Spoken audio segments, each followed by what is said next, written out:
दिलो मी कवन आता भेटली मला पाहलो तुला चव्हाण झाला आणटील बया लाज वाटती का मुर्द्या तुझा मुर्दा काढला म्हणे की आणटीलवर हित आहे का बघितलं का म्हणे की आणटीलवर आई काय म्हणला आणटीलवर चालल्यात हे नाटक चालत का वेगळे जिप्रे आई तुझ्यामुळं तुम्हाला काय होतंय काय होतंय तुम्हाला लय जमत का तुम्हाला लय जमत हाणू द्या हाणा तुम्ही मी आहे आई! तुला काय करतो हो ए इकडं आई सटवी माझा संसार मोडाय निघाली हा? आणू नको आई ए, काय बोलते हा?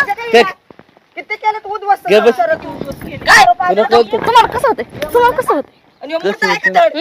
फार ते दुसरे कुठे गेले ते याच्या बरोबर होते ते आहो त्या ओ आई आई तुम्ही संसार गाजे चल काय सर आई अहो ह्यांना मग त्या पोराला झोका देत होते खुशाल तिला हिला आ लाज आहे का तुला का काय पोरांना धोका द्यायला आई तुम्ही कशाला हात लाव लाज आहे? जिप्र्या मजा येते. जिप्र्या भटक भवानीचे